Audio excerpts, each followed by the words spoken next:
Today I want to share the ways that we can help children to feel safe in the world, whether it's our own children or other children we may be caring for.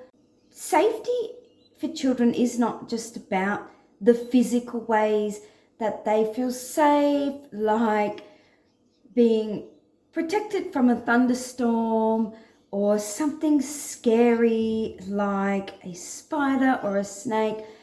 Safety for children is also about protecting their emotions and helping them to feel safe being who they are. There are lots of ways that we can help children to feel safe, but first I will just share some ways that they may feel unsafe.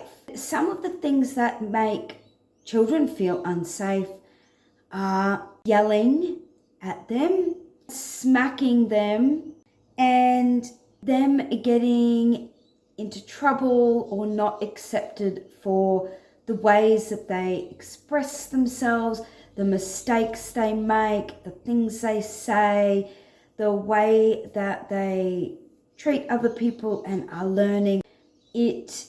It really all comes down to our reaction to these things. The reflection in the mirror that they see in response to them or in response to what's happening around them in their environment is going to tell them whether they can be safe or not. One of the ways that I help children feel safe is by comforting them when they have strong emotions. If a child is having strong emotions, their nervous system could be heightened. They may not know what's going on for them. They may kick into survival mode. Situations that could bring about these strong emotions could be a mother not being near their infant while they are crying and they are left alone in a cot, or a child not being able to have visual sight of their parent when they're little, or separation anxiety when their parent is leaving them or taking them somewhere outside of the home where they won't be with them. Things like this can bring about these heightened emotions, and children may not know how to regulate and come back to a state of peace and calm. So what I do in these situations is comfort the child when they're having these intense feelings and emotions, and just hold them. And sometimes words are not necessary, because just providing a calm presence for that child is going to be enough to help them to feel safe. If I were to yell at that child and tell them to stop crying and be quiet, then they are left alone and they might feel that there is no way out of their fearful feelings and these heightened emotions. Eventually, in these situations, if a child has no one, they will form coping mechanisms that are designed to help them find safety in their feelings. But this is a last resort. We don't want this, because that's going to cause trouble for that child later in life as they're developing and growing and learning.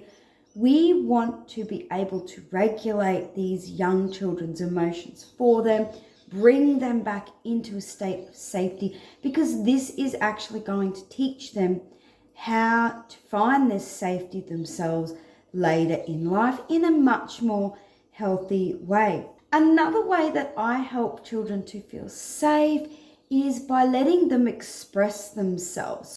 If I were to yell at a child for being too loud all of the time, or for saying things that are on their mind, or for having a boundary and saying no and speaking up and having a voice, then they may become afraid to do this. They may look around thinking that somebody's going to be mad at them when they want to act a certain way or speak a certain way.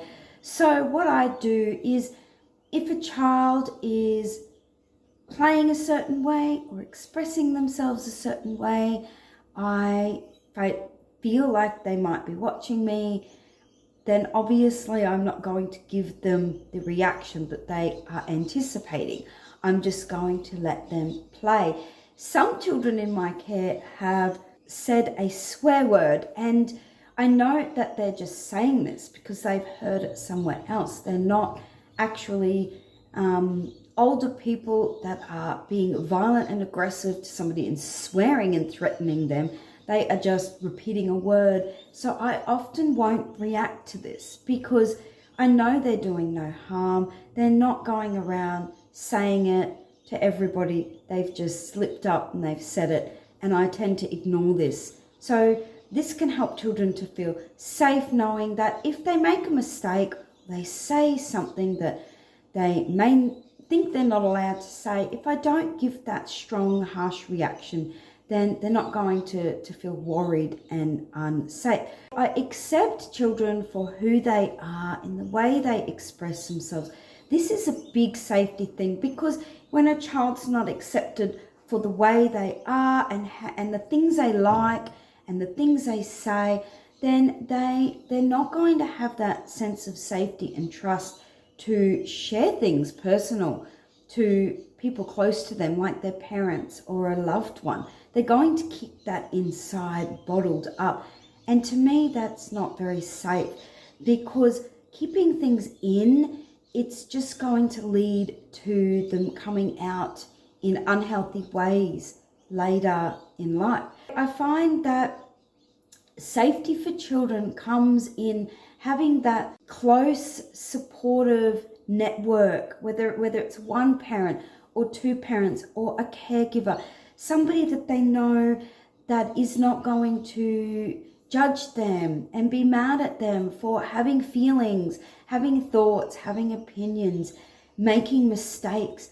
I have some children that when it's rest time, they don't want to be alone. They want me to lay with them because they might be feeling a little unsafe. So I won't force that child to be alone. I won't say, no, go to sleep and walk out of that room. I will comfort that child, and I'll sit with that child, and I will lay with that child until they feel safe enough. So safety is first and foremost about the proximity that a child is in to a safe person, a loved one, a parent.